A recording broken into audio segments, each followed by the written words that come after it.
शिक्षा भूमि संस्थान YouTube channel में मैं आपका तहे दिल से स्वागत करता हूं। चलिए दोस्तों, आज का वीडियो जो है आपका सिंधु नदी पे आधारित है। सिंधु नदी के बारे में इस वीडियो में हम आपको संपूर्ण जानकारी देंगे, तो ध्यान से सुनिएगा और देखिएगा।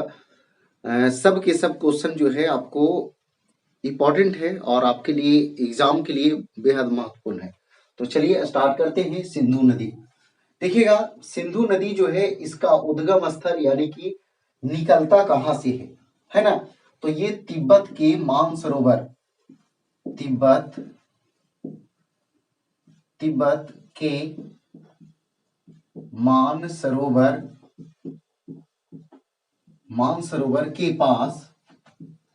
पास सानो ख्वाब हिमनद से निकलता है, या कहीं कहीं हिमनद की जगह पे जलधारा भी रहेगा। ठीक है, तो तिब्बत के मानसरोवर के पास सानो ख्वाब हिमनद या जलधारा से निकलती है। मुहाना यानी संगम यानी कि गिरता है कहाँ, तो ये गिरता है अरब सागर में। कहाँ गिरता है? अरब सागर में। कहाँ गिरता है? तो अरब सागर में। ठीक है, आगे देखिए, अगला है भारत के किस स्थल से पाकिस्तान में प्रवेश करती है सिंधु नदी। तो ध्यान दीजिएगा, ये निकलता है कहां से? तिब्बत से। फिर तिब्बत से जो है भारत के एकमात्र केंद्र शासित प्रदेश जो कि लद्दाख है, वहां जो है ये बहती है और लद्दाख से ही जो है ये नदी पाकिस्तान में प्रवेश करती है। ठीक है, अब देखिए, ये लद्दाख से ही जो है नदी पाकिस्तान में प्रवेश करती है और कराची होते हुए अरब सागर में गिर जाती है। अब देखिए, इसका लंबाई जो है आपका 2880 किलोमीटर। कहीं कहीं थोड़ा बहुत आगे पीछे भी रहेगा, तो ध्यान दीजिएगा 2880 है। ठीक है, भारत में इसका लंबाई जो है 1114 किलोमीटर है। याद रखिएगा, भारत वाला भी इंपॉर्टेंट है, पूछता है। उपनाम यानी सिंधु नदी को जो है पाकिस्तान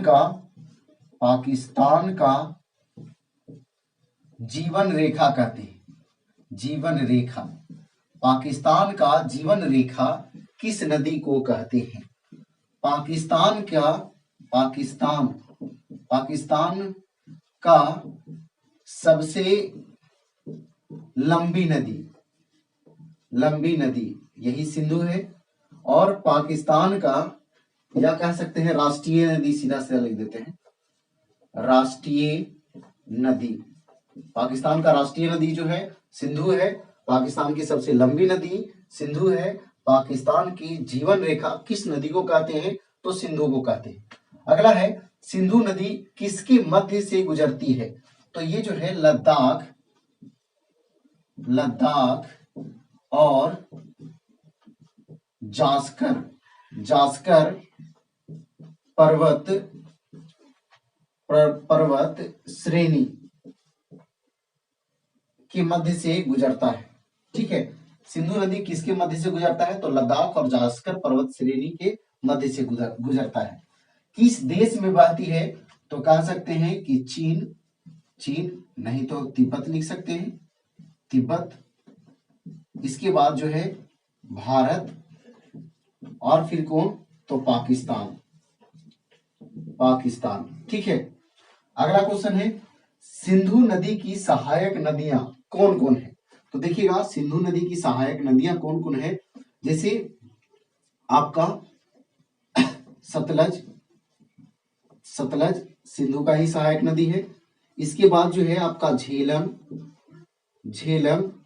इसके बाद चिनाब, इसके बाद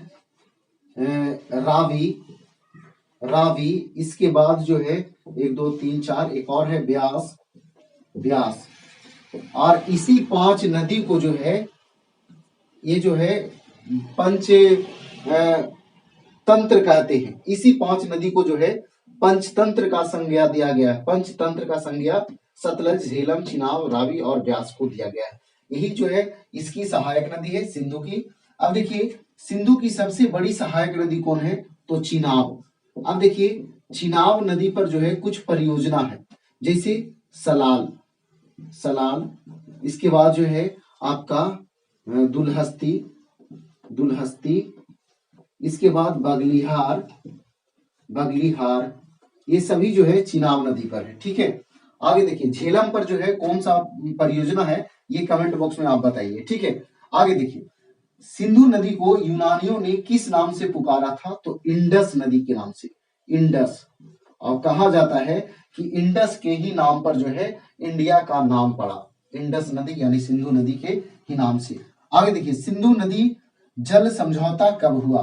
तो ये हुआ 1960 में, 1960 में हुआ भारत और पाकिस्तान के मध्य, पाकिस्तान के मध्य हुआ।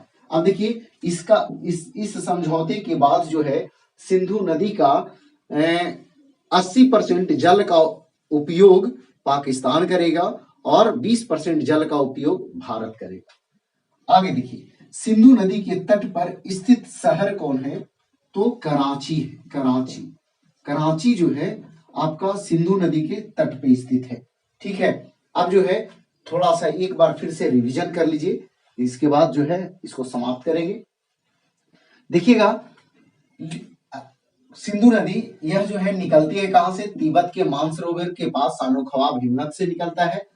यह गिरती है कहां, यानी इसका संगम या मुहाना कहां है? तो अरब सागर में है। भारत के किस स्थल से पाकिस्तान में प्रवेश करती है? तो लद्दाख से। अब जो है इसकी लंबाई जो है 8880 किलोमीटर है, जबकि भारत में इसकी लंबाई 1114 किलोमीटर है। उपनाम पाकिस्तान की जीवन रेखा इस नदी को कहते हैं। पाकिस्तान की सबसे लंबी नदी है और राष्ट्रीय नदी भी है।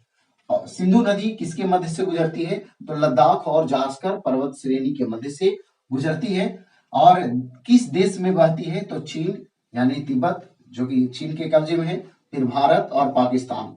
आगे है सिंधु नदी की सहायक नदियां कौन है? सतलज, झेलम, चिनाब, रावी और ब्यास। ठीक है, इसके बाद जो है सिंधु की सबसे बड़ी सहायक नदी कौन है? चिनाब। इस पे कौन कौन परियोजना है? सलाल, दुलहस्ती, बगलिहार। ठीक है, इसके बाद हम पूछे हैं झेलम पर जो है कौन सा शहर है और कौन परियोजना है। उसी तरह से रावी पर बताना है कौन सा शहर है, कौन परियोजना है। ब्यास पर बताना है कि कौन सा परियोजना है। सब कमेंट बॉक्स में बताइए। अगला क्वेश्चन, सिंधु नदी को यूनानियों ने किस नाम से पुकारा था? तो इंडस नदी के नाम से।